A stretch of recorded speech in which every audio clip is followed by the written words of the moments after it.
I stood on a rooftop bar patio in front of 15 people on a Friday night in late October and told my husband of 4 years that he was nothing, that I was done being his background noise, and that I was choosing myself starting tonight. The crowd clapped. My best friend June squeezed my arm so hard her nails left small crescents on my skin. And my husband Owen, standing near the railing with his drink still in his hand, did not yell or beg or cry. He set the glass down on the ledge, looked at June, looked at my friend Natalie, looked at my friend Brooke, and then he smiled. A real smile, the kind that starts slow and lands like a verdict. And he asked if their husbands knew how they spent their Wednesday nights. June's face went white. Natalie grabbed her phone like it was a weapon. Brooke stepped behind Natalie as if she could physically hide from the question. Nobody at that table laughed. Nobody clapped. The DJ kept playing, but the rooftop felt like someone had pulled the music out of the air and left only the wet cedar smell from the planter boxes along the railing and the hum of the city below. Owen picked up his jacket from the chair, walked to the elevator, and the doors closed behind him without another word. And I stood there in my new dress with June's fingernail marks on my arm and told myself that he was bluffing, that wounded men always swing at the air on their way out, and that whatever he thought he knew was nothing compared to what I knew about my own freedom. My name is Thessaly Morell. I am 32 years old, and I work as a receptionist at a dental office, where I greet patients with a smile that has nothing to do with how I actually feel. Owen is 34, a structural engineer, and for 4 years he gave me stability that I confused for boredom and devotion that I mistook for weakness. We have a 5-year-old daughter named Cora, who draws stick figures of our family under yellow suns and does not yet understand that the people in her drawings were already standing on different sides of a crack she could not see. Later that night, Owen was sitting on the top stair of the landing in the dark, still wearing his jacket, the only light coming from the bathroom behind him casting his outline against the wall. He asked me why I chose a crowd instead of telling him at home, and he mentioned the exact time, 9:22, and the cedar smell from the planters, and he wanted to know who helped me plan the speech and when I decided the marriage was over, before or after I changed my phone password 3 weeks ago, because if it was before then, he wanted to understand what the last month of pretending was for. I told him a real man would have fought back at the bar instead of asking polite questions on the stairs, and I shut the bedroom door. He knocked 15 minutes later, after I heard the zipper on Cora's pink lunchbox as he packed her lunch for the morning, and he asked if I had planned to tell Cora, or if she would just wake up one day to a different house. I called through the door that honest women do not need permission to speak. He slept on the couch, and sometime around midnight, his phone lit up on the coffee table with a calendar reminder that read Riverside 9:30 a.m., and he dismissed it in one swipe before I could read more from the hallway shadow where I was watching. The thing about secrets is that they only stay exciting when you believe nobody is counting. I had Raf, obviously, the tapas restaurant owner 2 blocks from my dental office, with his velvet back booth and his amber candle jar, and his warm, low voice that made me feel like the most important woman in whatever room I entered. I started seeing Raf 3 months before the rooftop night, Tuesday and Thursday lunches that turned into Thursday evenings, and I paid with cash every time except one Thursday when I forgot and used the joint credit card for a bottle of wine and 2 desserts at 8:47 in the evening, $67.40. On a night I told Owen I was at June's apartment watching a movie. But Raf was not the first, and Raf was not the only. 6 months before Raf, during a group beach weekend that Owen skipped because of a work deadline, I spent a Saturday night with Marcus, Natalie's husband, in the pool house of the rental while Natalie was asleep upstairs, and the waves outside sounded like applause. Marcus told me he had been watching me all summer, and I told myself that a man who notices you is more honest than a man who assumes you will always be there.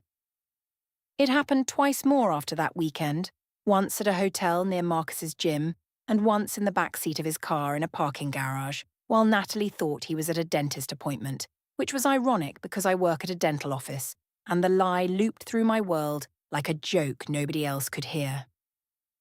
3 months after Marcus, during a company holiday party that both couples attended, I found myself alone in a coat room with Derek Palliser, June's husband, while June was at the bar ordering shots and Owen was talking to a colleague near the buffet. Derek and I had been texting for 2 weeks before that night, messages that started as complaints about our marriages and ended as something I told myself was emotional honesty, but was actually just a different shape of the same hunger. The coat room was brief and it was reckless, and I told myself it was a one-time collision of loneliness and proximity. But it happened again 3 weeks later at a parking lot behind a restaurant where June thought Derek was picking up takeout. So, when Owen stood on that rooftop and asked if their husbands knew how they spent their Wednesday nights, the temperature in my body dropped 3 degrees, because Wednesday nights were when June and Natalie and Brooke and I went out as a group. And some of those Wednesdays I left early to meet Marcus, or stayed late to meet Derek, and the women who covered for me did not know what they were covering, and the husbands who trusted them did not know their wives were standing next to the woman who had been in their beds. I told myself Owen could not possibly know any of this, that the smirk was a performance and the question was a guess. But June changed the subject so fast she nearly knocked over her drink, and Natalie did not look at me for the rest of the evening, and when I got home, Owen was sitting on those stairs in the dark, like a man who had already read the last page of a book I thought I was still writing. Monday morning I went to the dental office humming, and when my co-worker Priya asked if everything was okay at home because she saw June's Instagram story from the rooftop, I told her I was reclaiming my life and walked away with my coffee. During lunch I went to Raf's restaurant and sat in the back booth and let him pour wine and touch my hand across the table and tell me I deserved more. And I believed him because believing men who flatter you is easier than listening to men who ask you questions you cannot answer. That same evening, Owen sat at his desk nook with the family laptop open and found the Costas restaurant charge on the joint card statement, $67.40 at 8:47 on a Thursday when I said I was at June's, and he wrote the date and amount on a sticky note and placed it inside a binder labelled Auto, and he opened a browser tab that said Notary near me and closed it when he heard my keys. Tuesday, our mutual friend Maren Lund, who was 31 and worked in insurance and noticed everything and said almost nothing, screenshotted a tagged story placing me at a wine bar called the Vine Room on a Wednesday night. I told everyone I was home with a headache. She saved the tag, the timestamp, and the location pin in a phone folder labelled Notes. And she did not send them to anyone yet, because Maren was the kind of woman who collected facts the way other people collected grudges, quietly and with alphabetical precision. That evening, Owen held the laptop open to the credit card statement and asked me who I was with at Costas restaurant on Thursday at 8:47, when I said I was at June's watching a movie. He asked me to name the movie since I described it to him as boring, and he asked whether June ordered delivery that night because there was no second food charge. A small static spark crackled from the fleece blanket I pulled from the laundry pile, and in the quiet room it sounded like a warning I chose to ignore. I told him I stopped at the restaurant alone after leaving June's early because I was hungry and that tracking my spending was controlling behaviour, and I changed the subject to Cora's school meeting and kept folding laundry with steady hands because keeping your hands busy is the easiest way to make a lie look casual. Wednesday. Owen left work early with a calendar entry that read Elm Street 3:15 p.m. He came home at 5 with grocery bags and a different energy. Calmer, more still, like a man who had been given instructions he intended to follow precisely. He moved his wallet and keys from the kitchen counter to the bookshelf by the front door and started going to bed at 9:30 instead of 11. And I texted June about it, and she sent a laughing emoji and said men always sulk before they get over it. Thursday night, I came home at 10:15 smelling of garlic and oregano from Raf's restaurant. And Owen asked which gym was open until 10 on a Thursday, and whether my trainer served Mediterranean food after sessions. And he asked me to check my gym app check-in history right now in front of him, and he said if it matched, he would apologise and drop every question. The oregano scent clung to my jacket collar near the zipper where oil had transferred, and I saw his eyes pause on that spot for 1 second. I told him every man I had ever known turned into an accountant when his wife started living, and I walked to the kitchen without looking at him. Before bed, I passed the hallway desk and saw the family laptop showing a notification that read, "File uploaded successfully." Archive_elm.zip, and I thought Owen was organising work files, and I thought it was nothing. Derek Pallis's 35th birthday party was at a community centre hall with silver balloons and 40 guests, and the buffet smelled of barbecue and warm bread, and I arrived with Owen in the same car because Cora was at Estelle's for the night. Near the photo booth, I saw a Polaroid someone left on the folding table, a picture of Derek and June smiling wide, and looking at it made me feel something I refused to name because naming it would mean admitting that I had touched the man in that photograph in a coat room while his wife ordered shots 10 feet away. At 8:20, June handed me the microphone and I took it feeling electric. I praised Derek first, called him a good man, a provider, someone June was lucky to have, and the words tasted like rust because I knew exactly how Derek tasted, and it was not like praise and it was not like luck. Then I pivoted. I said some women marry a partner and some marry a placeholder, and I gestured toward Owen near the photo booth, and I said I had confused comfort for love and I was not confused anymore, and I said replaceable men should come with a return policy. Several people laughed. Derek set his beer down hard enough to make the woman beside him flinch.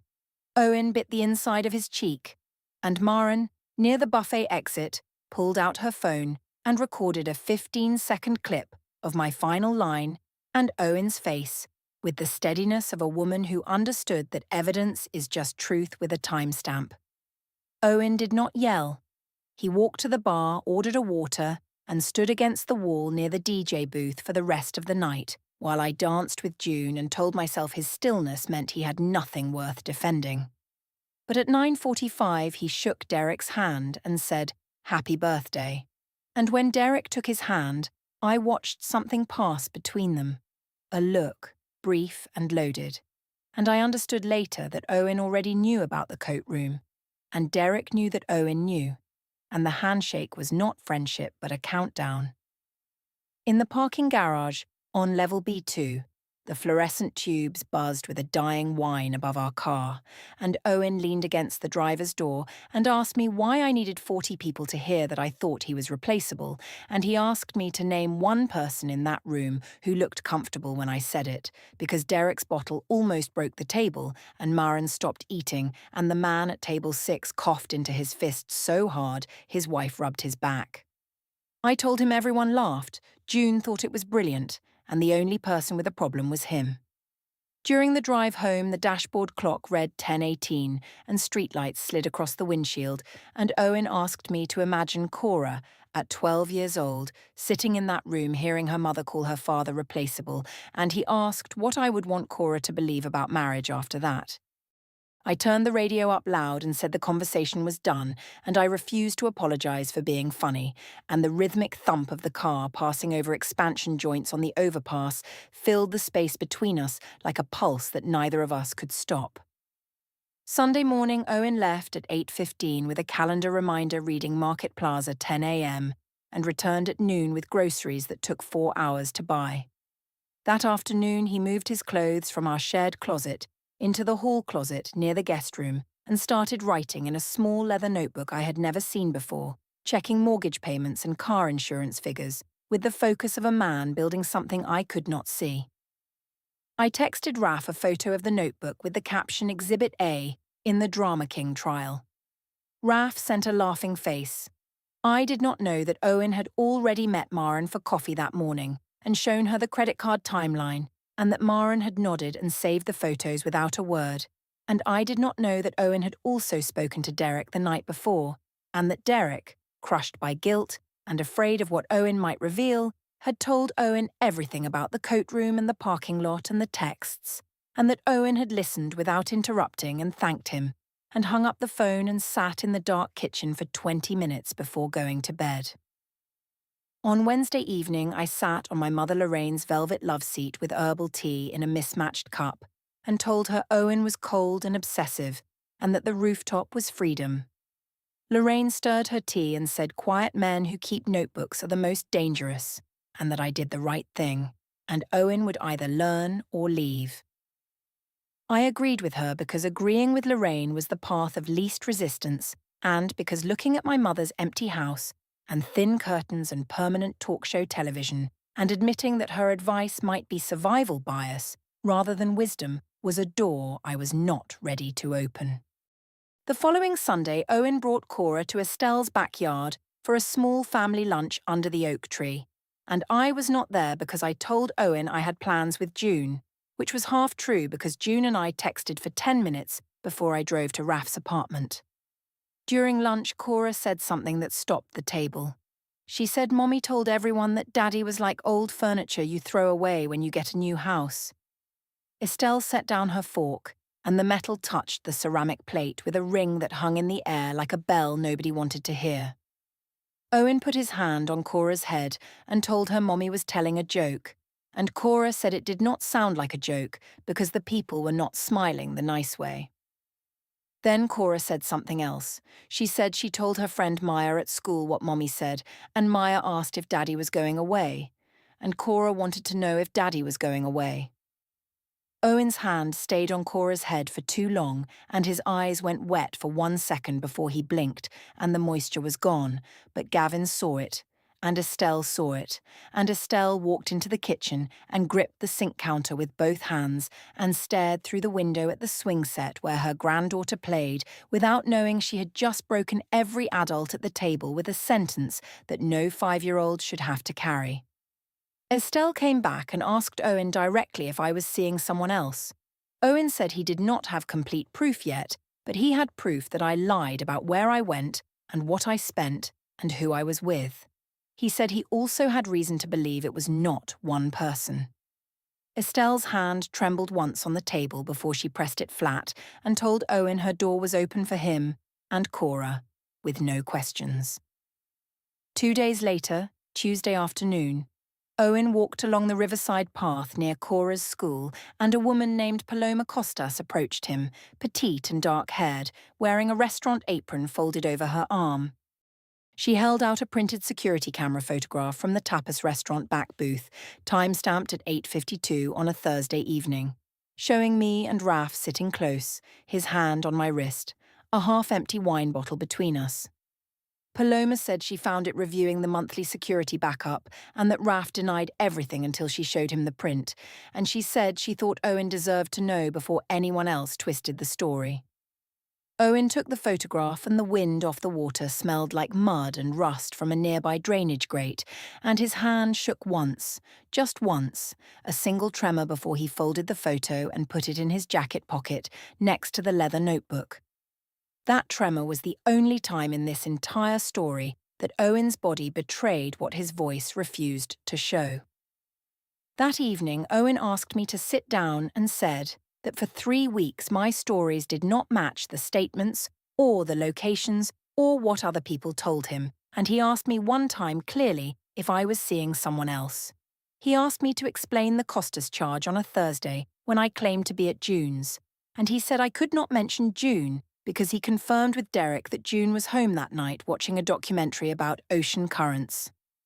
The sound of a distant train horn came through the cracked kitchen window, 2 low notes and 1 high, and I decided to change my approach.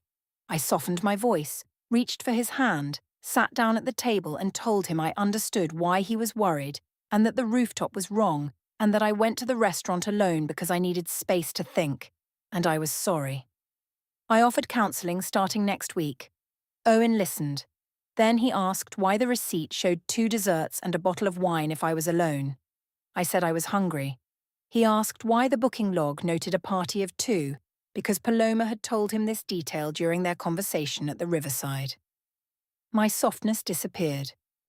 I pulled my hand back and said he was investigating me like a criminal and that I tried to be reasonable but he only wanted to trap me, and I walked to the bedroom.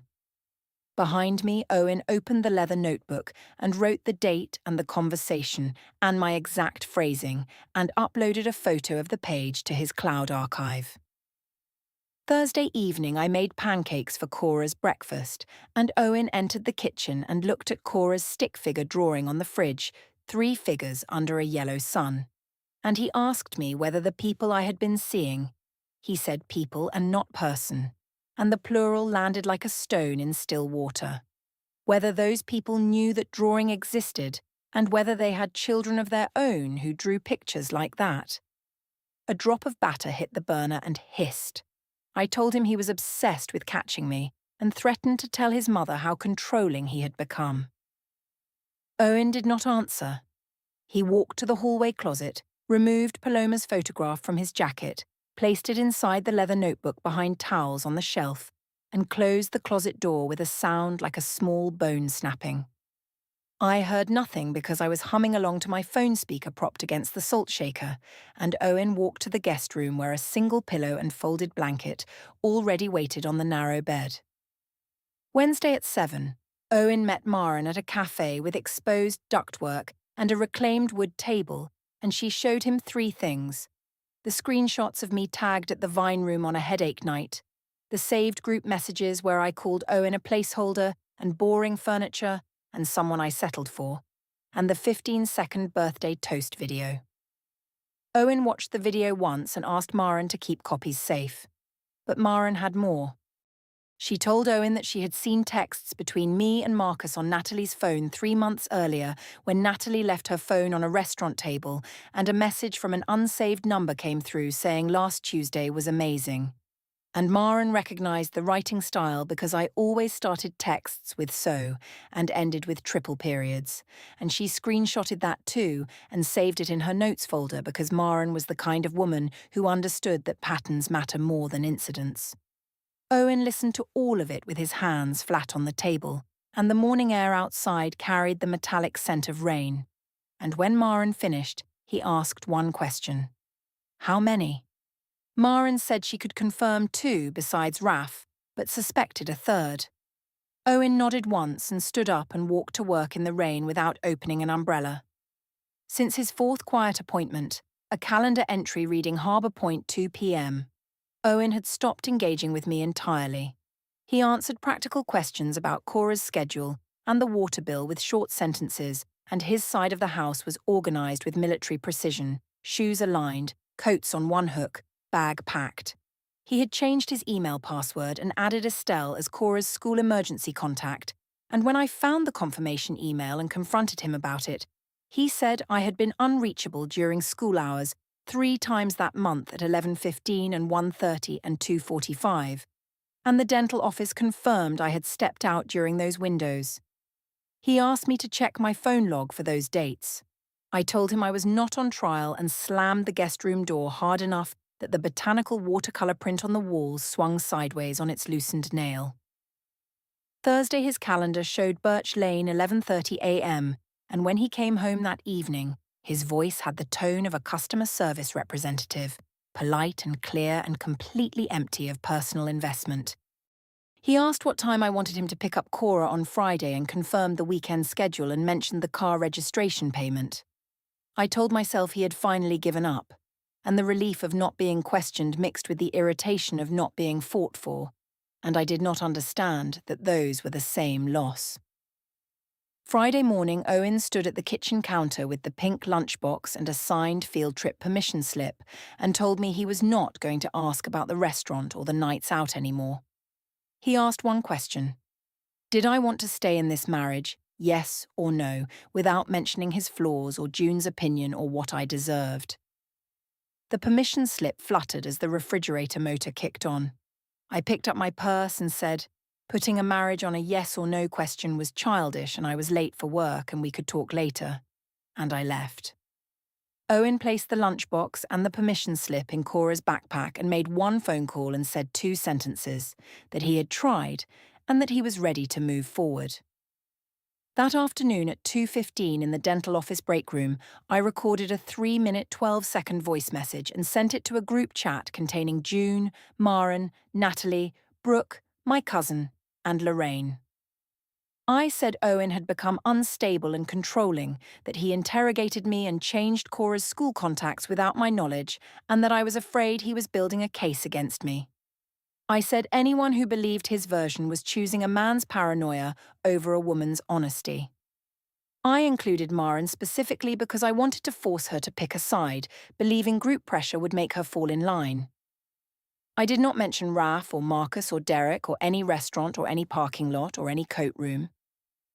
Maren played the message twice and saved it in the same folder with everything else and texted Owen one line. She sent a voice message to the group and I have it and it contradicts everything.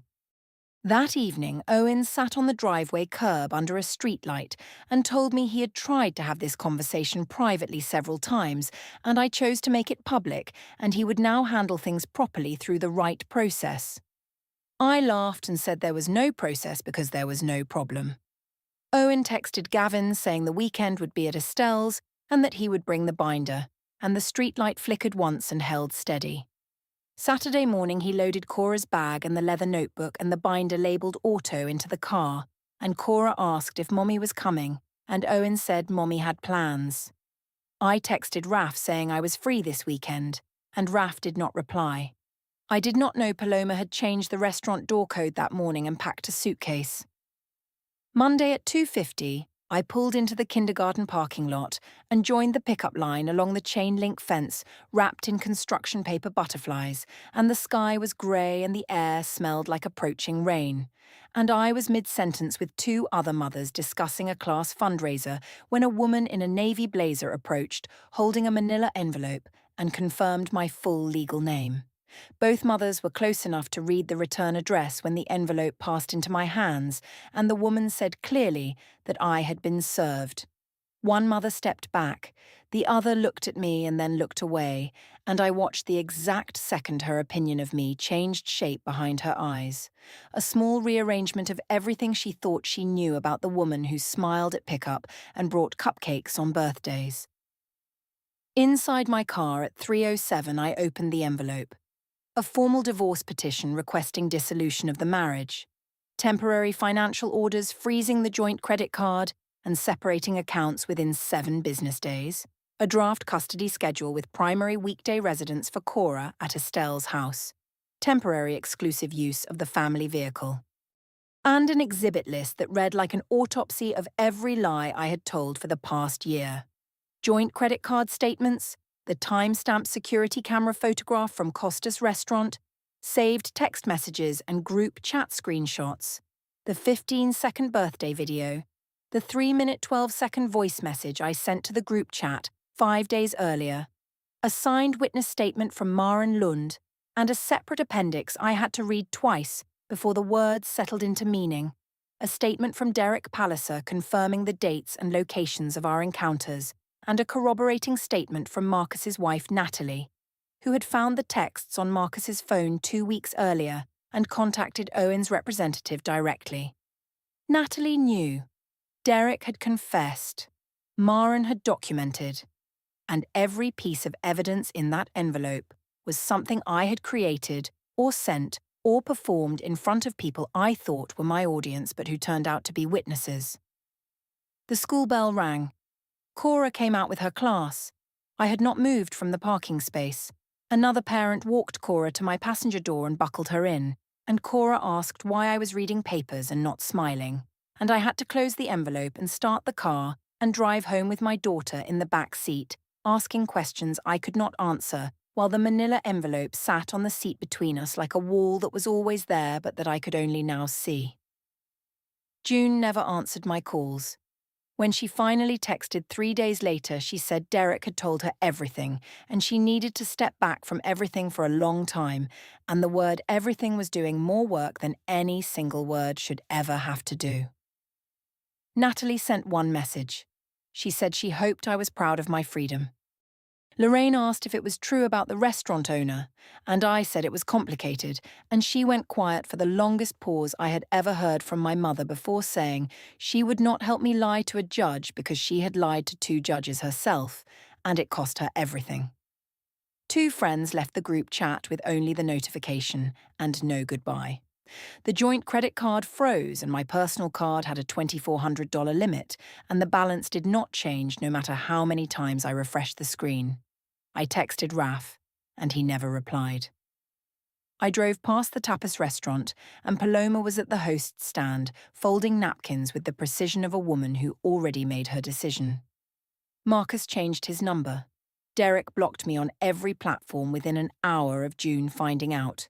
The men who made me feel wanted disappeared so completely, it was as if desire had an expiration date printed somewhere I never thought to look. Owen's reply to my 7-paragraph text came in 6 sentences. He said he respected me as Cora's mother and always would. He said the process was structured, not punishment. He said mediation was available through the court schedule. He said Cora would always have both parents. He said he would not discuss the marriage outside the formal process. And he said he hoped I found what I was looking for because he spent 4 years believing I already had it, and that belief was the last thing he let go of. Owen walked out of the courtroom on the hearing date without looking at me, and the judge spoke and Owen nodded once and stood and left through the double doors into a Tuesday morning that smelled like wet pavement. I stayed seated because I could not remember how to stand. Outside, the parking lot was wide and grey and slick with rain, and my phone buzzed with a photo from Owen, Cora's stick figure drawing tape to a new refrigerator with a ladybug magnet. Except Cora had added a 4th figure and written Grandma in purple crayon, and the family in the drawing had expanded without me in it. I stared at the photo and closed my phone and stood in the rain with my keys in one hand and the envelope in the other. And a woman I did not recognize walked past, pushing a stroller without looking at me, and for the first time in months, nobody was looking at me at all. And that was the thing I had never prepared for. Not the loss of Owen, not the loss of Raf or Marcus or Derek, not the loss of June or Natalie or Lorraine's faith, but the loss of an audience, because without someone watching I did not know who I was supposed to be, and the rain did not care, and the parking lot did not care, and the woman with the stroller was already gone.